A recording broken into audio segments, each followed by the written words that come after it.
الرحمن.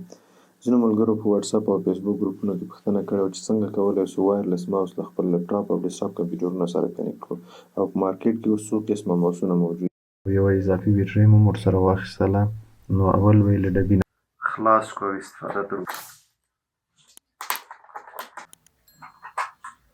غټ سایز بیټرۍ موږ ته پکار ده. دا بیټرۍ به دې سره کنیکټ کړو.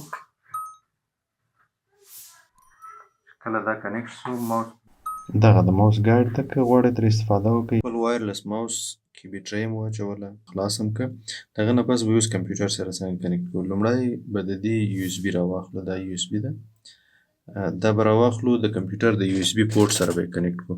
دا زما د کمپیوټر د یو اس بي پورټ ده، دې سره مې کنیکټ کړ. ټرن آن کړو، ټرن آن کړو، هغه د سره اشاره یې ولګېدله. اوس به وګورو چې هلته ماوس راغلی که نه ده راغلی. اوس وګورو دا ده زموږ ماوس دلته راغلی ده. موږ کولی شو سټارټ مینو ته لاړ شو، خپل پروګرام څنګه کوي خلاص یې ډایرکټ کنیکټ نه شي، یعنې پلګ اینډ پلی کارونه. څه به کوو، راځو به سټارټ مینو ته او سیټینګ باندې به کلیک کوو. سیټینګ باندې چې کله کلیک کوو بلوتوث اینډ ډیوایسز ته به لاړ شو. دې نه به په اډ نیو ډیوایس باندې کلیک کوو.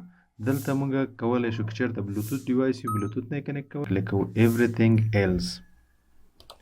دې باندې کلیک کوو، ډایرکټ موږ ته همغه ډیوایس کوم چې موږ کنیکټ کړی د خپل کمپیوټر سره ډایرکټ یې موږ ته ډسپلی کوي او دلته پرې اوکې یا ډن بټنه پریس کوو. تاسو ښه ویډیوګانو لپاره زموږ چینل سبسکرایب کړئ، ویډیو لایک کړئ او د ملګرو سره شریکه کړئ.